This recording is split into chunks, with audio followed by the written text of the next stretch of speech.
This meeting of the human and animal worlds sparked a legacy of storytelling that has shaped our relationship with animals and conservation forever. Today, we invite you to become a part of that legacy as our own Disney artists help you learn to sketch characters inspired by the very animals found here at Disney's Animal Kingdom. Get your pencils ready, because here comes our animation artist now. Well, good afternoon, everyone. Welcome to the Animation Experience. My name is Joshua. I'll be your instructor for this class. And in this class, we're going to be teaching you how to draw the villain of the classic Disney film, The Jungle Book. We're going to be teaching you how to draw Shere Khan the tiger.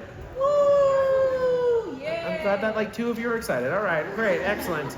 Well, my name is Joshua, and well, this month we're celebrating Earth Month by drawing characters based off of animals that are protected by the Disney Conservation Fund, and one of them being tigers.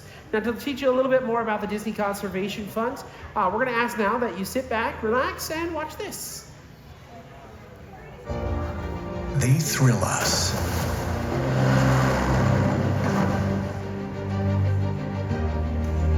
Make us laugh. And make us cry. They make us think. She's beautiful. Inspire us. And teach us. Most importantly, they connect us to the world of nature. And right now, more than ever, they need us.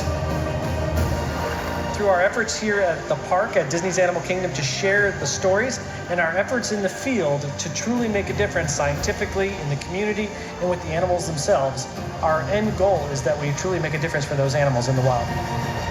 The Disney Conservation Fund is proud to celebrate and protect the wildlife we share our planet with. From our experiences and dedication to animal care, to our work to save wildlife and our support of conservation heroes, the Disney Conservation Fund is committed to ensuring a world where wildlife thrives and inspiring all of us to treasure and protect the magic of nature.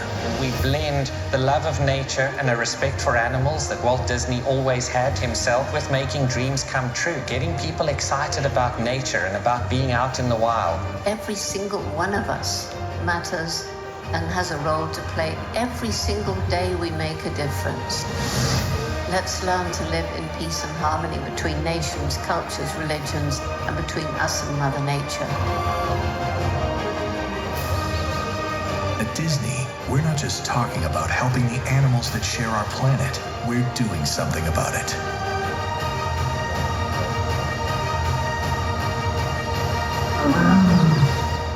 Join us by taking action in your own community to save wildlife, inspire action, and protect the planet.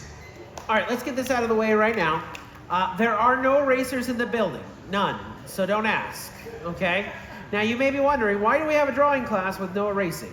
And that's because, well, we'd like to end this class on time, okay? So instead of erasing, I want you to draw lightly. The lighter you draw, the less you have to worry about any mistakes that you make. And if you make a mistake, here's what I want you to do. This is very important, so listen. Here's what I want you to do. I want you to be like Elsa and let it go. Okay? Now, you may also notice that we've gone ahead and done the first 2 steps for you. Now, these steps are incredibly important. We don't want to skip over them, but I don't have a whole lot of time to explain it. So when we artists draw things, we don't actually start off with any details. Notice there's no eyes, nose, ears, mouth, or anything like that on your piece of paper. We actually start off with the basic shapes that form the foundation of whatever we're drawing. Now, just to make sure that everyone here is on the same page, and I want everyone to shout it out real loud when you know the answer. Okay, what are basic shapes? Circle. Line. It kind of disheartens me that like only half the class has been to preschool. All right, so circles, squares, triangles, rectangles, all those things are basic shapes, and we artists actually train our eyes to look at anything and to break it down into the basic shapes that's made of, because everything is made of basic shapes, okay? Now, as you can see, we've broken down Shere Khan's head into a circle. We've also broken down his nose into kind of this avocado shape. We're going to use all this to actually, as our foundation, to draw Shere Khan's head. Now you'll also notice that we have lines and curves, both vertical and horizontal. These are called guidelines. Guidelines help artists tell where to put things on a character's face. This is important because just like you, cartoon characters have specific parts of their face that need to go to specific places, so that way we can identify them as that character. So that's why we have these guidelines here. Now we're actually going to start on the left side of this Muppet nose here, and we're going to start sculpting it into what the nose actually looks like. So we're going to start very close to where this left side here touches this guideline, this horizontal line here. And what I want you to do is I want you to draw not a straight line, I would say just a little curved. And this is going to go all the way down and touch the bottom left of the Muppet nose there. Okay, and then from there, you're going to do some tracing. So all you need to do is just trace the bottom of the nose and go right up to the other side, just tracing a little bit. Don't worry too much about tracing it all. When you're done, it should kind of look like the letter J, kind of like a backwards letter J. Now, we're going to stop here for just a second, okay, and we're going to go back up to the top. You'll notice that that horizontal line is kind of cutting off a little bit of the avocado shape. What I want you to do is I want you to trace that cutoff point. So trace the little tip there. All right, from the right end of that tip, I want you to draw a diagonal line that goes out to the side of the avocado shape. And from there, I want you to draw another line that's going to come down and actually connect to the end of your J. Now, if you're already questioning all of your life choices because of just a few lines that you put on a piece of paper, I want you to really consider taking a vacation. Like, I want you to consider this. It sounds like you're stressed and you need it, okay? Please keep in mind that this is supposed to be animation preschool, which means you're not supposed to learn a whole lot, but you're supposed to have fun while doing it, okay? So just enjoy yourselves, have fun. Don't worry, no one's going to hire you, okay?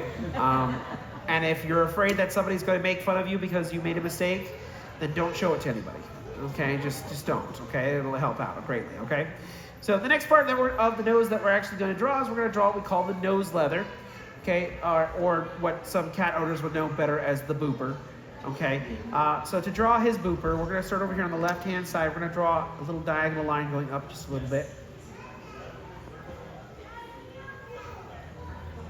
How many of you can write the letter U? I can. Why are there only very few adults raising their hands? I'm very concerned about education right now. Okay, so we're going to write the letter U, okay? And we're going to start at the end of that line you just drew, and we're going to go all the way to the other side, the little corner there, drawing the letter U. Okay?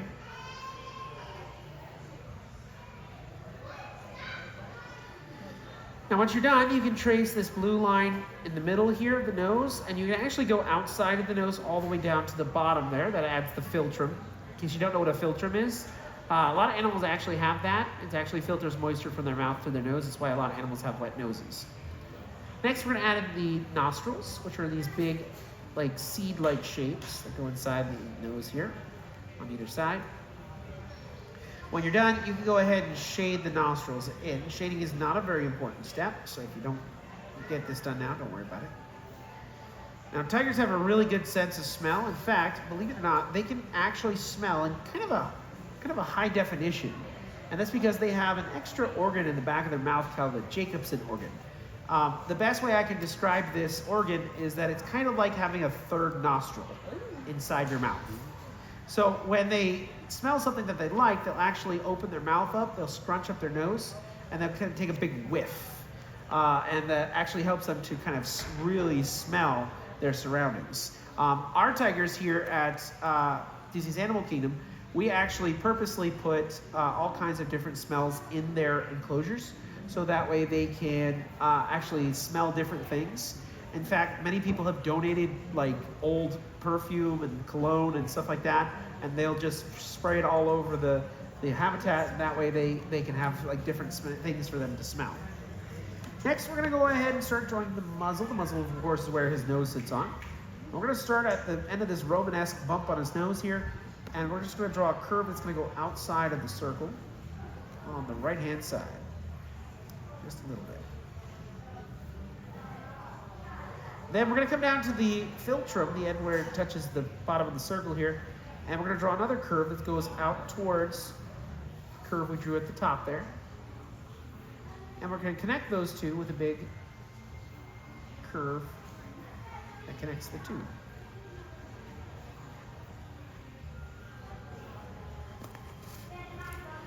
Alrighty. Next, we're going to go ahead and actually start drawing in, well, something that tigers don't actually have, but we're going to need to add it anyways because it's actually very important for an animated character.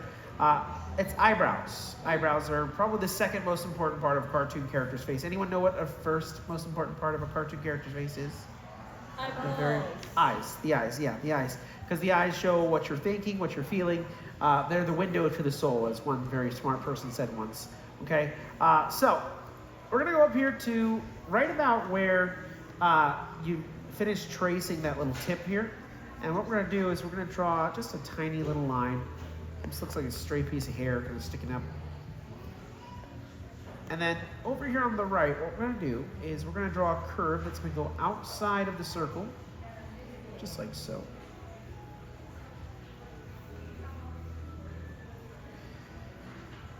Now, right where your curve touches the circle here, go ahead and start tracing a little bit of the circle. And we're going to bring this around so that it touches the nose as well. Not the same point where we started earlier. It just touches the nose there. This is going to be a light patch of fur that goes around the eyes. Over here on the left, what we're going to do instead of what we did over here, what we're going to do is we're actually going to draw in essentially a pair of tweezers. Okay? So we're going to start at where the tip, where you started tracing there. And we're just going to draw a little curve that's going to go up and out, just like so.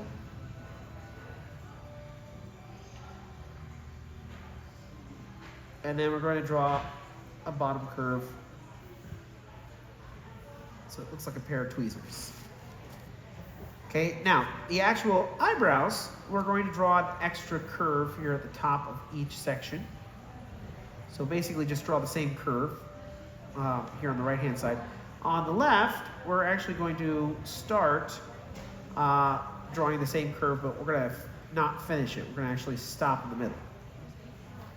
Now, I don't know if you folks know this, and this may shock you to hear, but tigers have fur. I know, right? Mind blown, right? Well, we're going to spend the next 8 days together drawing every single strand of his nose. We're not going to do that, okay?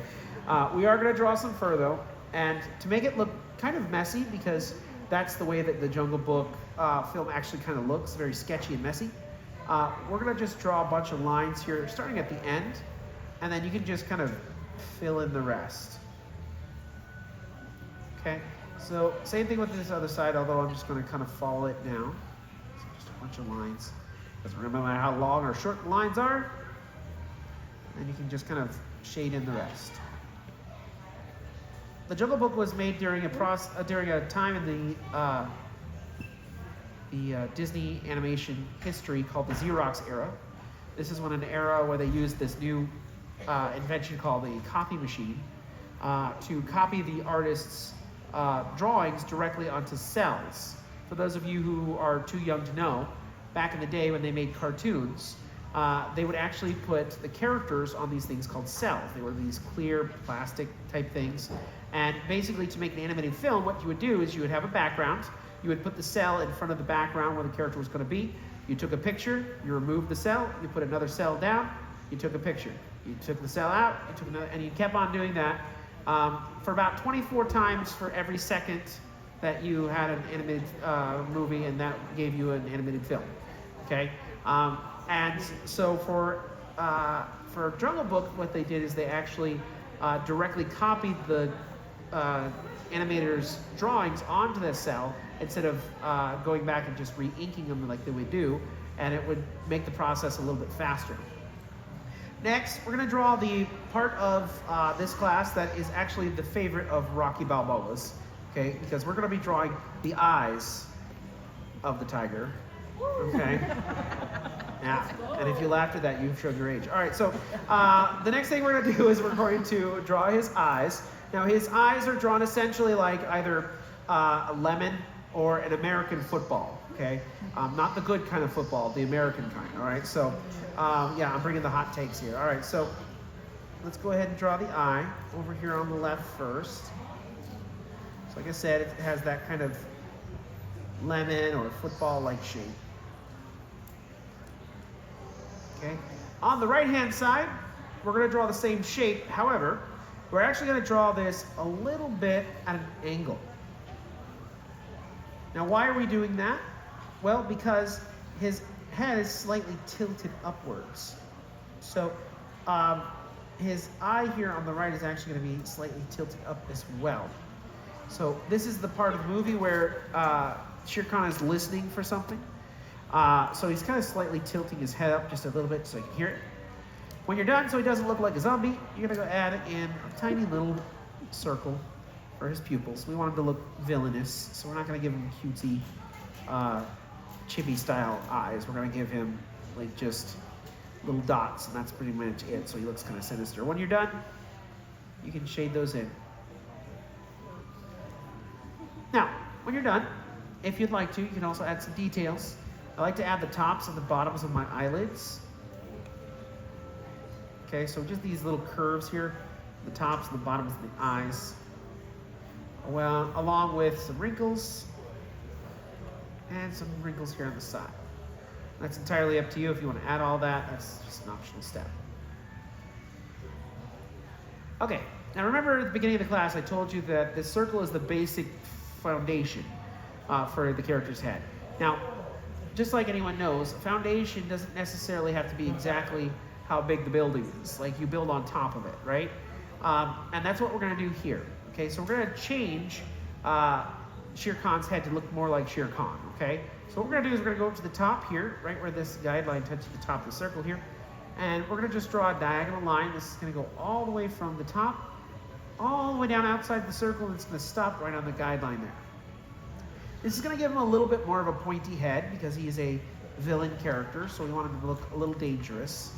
Okay, so we're going to do the same thing here for the other side, but we're just going to bring it down to the eyebrow and just kind of leave it there for now. George Sanders was his original voice actor.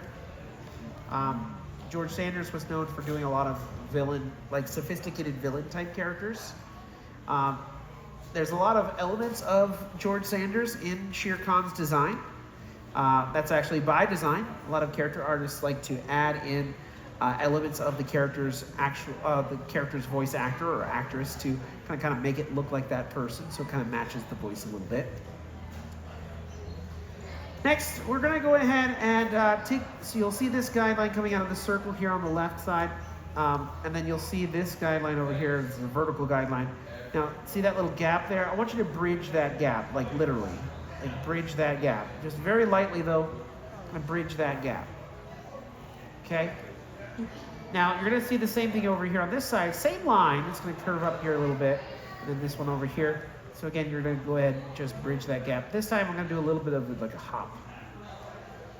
So it's going to be kind of have a divot in the middle there. Okay. Now, on the left-hand side again, we're going to go ahead and start where our head ends here. We're going to trace the blue line, and then we're going to bring this down and touch the bridge. This will form part of his ear.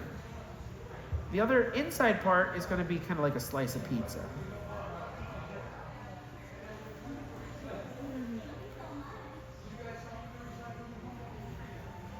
Over to the right, because he's trying to listen for something, he can't really raise his paw and put it over under his ear to hear better. So what we're going to do instead is just going to have his ear kind of curl up. So we're going to start off by just drawing almost what's going to look like a stray piece of hair coming out of the eyebrow there, until it's kind of level with the end of this line here. And then what you're going to do is you're going to draw a curve going out to the line. And then we're going to bring this right back to that little gap, that little divot in the middle of your bridge over here. And then we're going to make his ear kind of look like a coffee mug handle. when you're done. Now, tigers have lots and lots of whiskers. We'll add more later. But for right now, you can go ahead and add a few inside of the ears. Now, like I said earlier, tigers have fur, and we need to make our character look a little bit more furry. So the sides here are what we're going to do next. So we're going to make these look like fur kind of jetting out from his cheeks. So basically, just picture in your head what a paintbrush looks like the little bristles at the end of the paintbrush. That's basically what we want to do for these sides. So what we're going to do over here on the left is I want you to draw a little diagonal line here. And then starting near the middle of the ear, you can go downward. And then from there, I'm going to draw a little line. Okay, that line is an optional line. You don't have to have that. That's this there, so you know what to do. Then from there, we're just going to trace this blue line all the way down until you get just a little bit past where this other blue horizontal line is. I'm going to add in, actually subtract a little triangle piece there, and then trace the rest. Over here on the right, I'm going to essentially add the letter Z.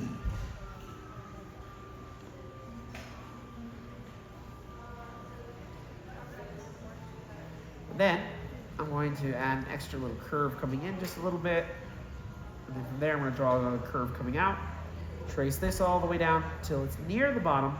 And then I'm going to add the letter M. Or W. However you see it best. And that's going to go over and connect to the snout. Okay. Next, we're going to start chiseling out his square jaw, okay? So we're going to start over here on the left-hand side, right at the end of where we traced. And basically, I'm just going to draw a very light candy cane. Yes, candy cane. I would draw this very, very lightly because most of this is not going to stay. So, now from the bottom of his, using the bottom line here, we're going to draw in a smile curve. By the way, a smile curve is a curve that looks like a smile. Okay. It's going to be the bit at the bottom of his chin. Then we're going to draw a curve up from the right end here. And draw a little curve towards the snout. That'll give us kind of Romanesque chin. But we're going to add some more fur here, so we're going to go back. Right where the smile curve touches the candy cane shape that I made earlier, I'm just going to add in a letter W for some fur. Also at the bottom of his chin, I'm just going to draw a few little wisps. And that's going to be just some fur here at the bottom of his chin. I'm also going to go ahead and darken in just the top part of the candy cane here. And that'll connect his face. Now, tigers are generally have three colors of fur. They have orange, black, and white. Now, these colors actually, believe it or not, help them blend in with their surroundings. Now, you may be wondering, what? They're orange. They would probably stand out like a sore thumb, wouldn't they? Well, to us, yes. However, to most of their prey, which can't see the color red or any shades of red, they actually can't see that, and actually, most of the time, tigers to them look green. So they're blending into the forest quite nicely. So we're going to show this by actually starting right where we started, right at the end of that line there.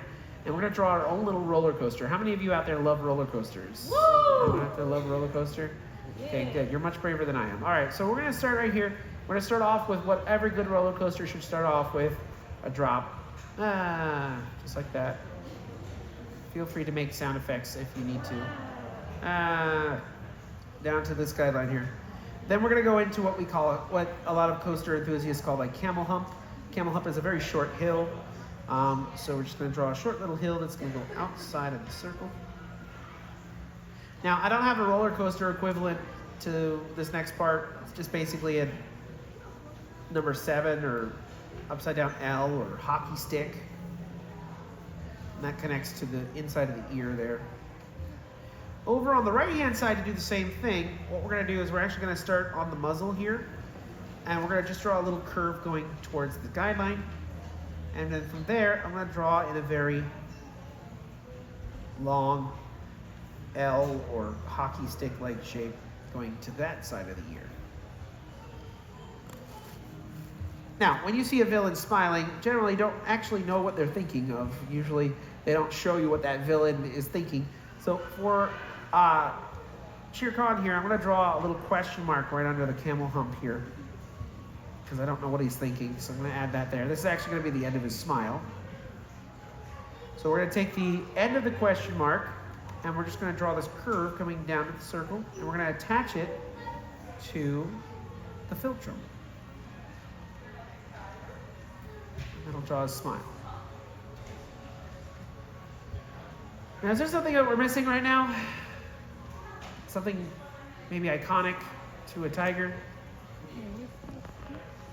No, we're not going to draw teeth. They're not the most iconic part of a tiger. Stripes, yeah, stripes, yeah, he has stripes, right? So we're going to add some stripes. So we're going to start over here at the end of that little tweezers here, and we're going to add in a boomerang kind of shape. We're going to add 3 boomerangs. Now, if you're having a hard time drawing a boomerang, my suggestion is just to stop and think about it for a moment, and it should come back to you.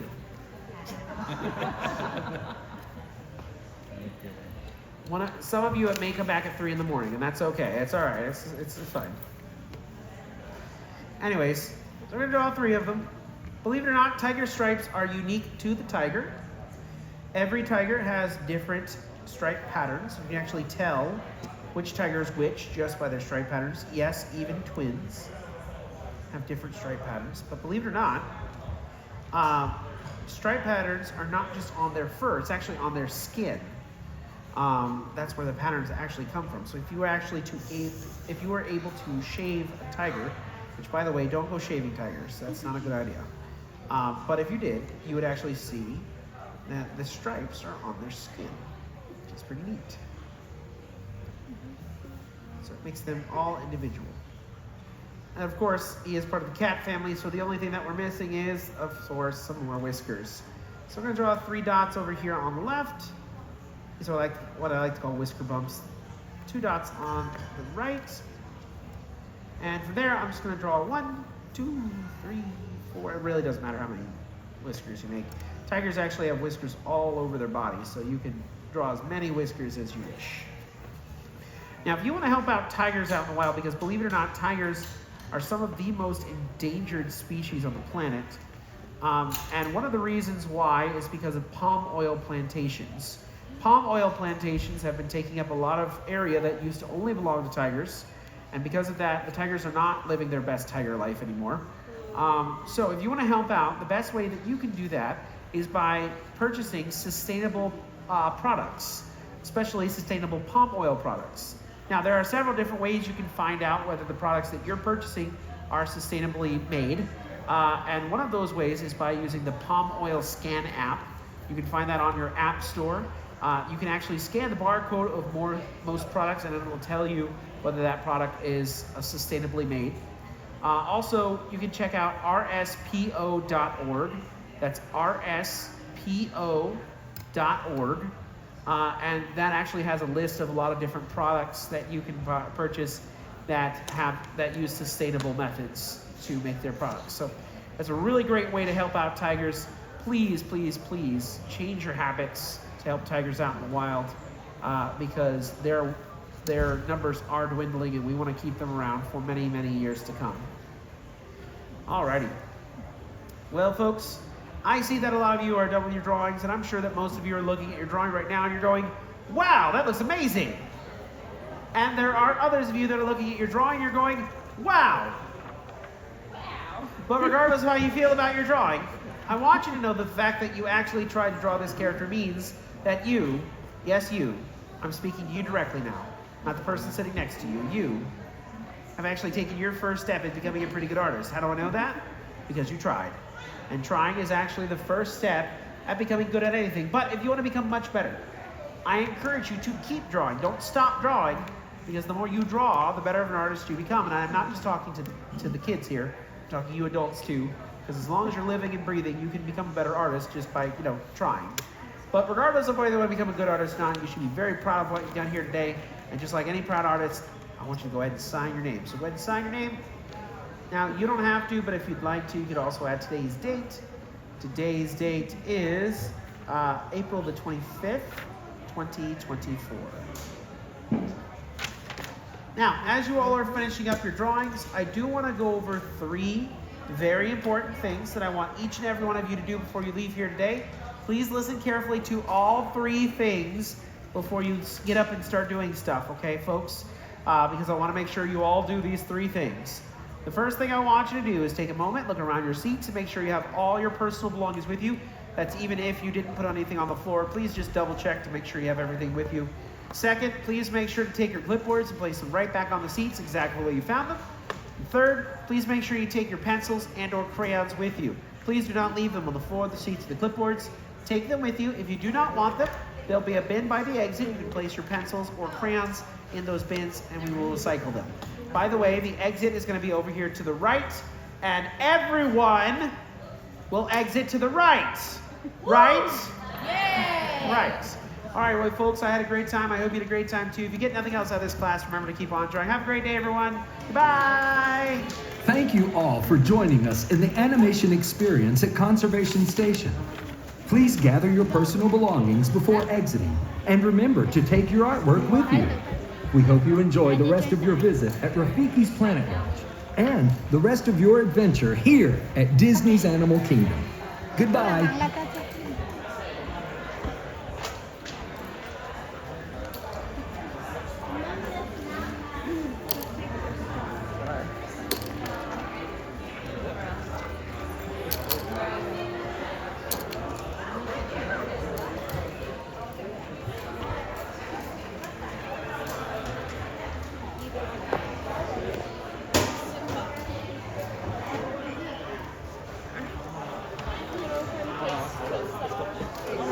Well, I just wanted to call and just say hey. I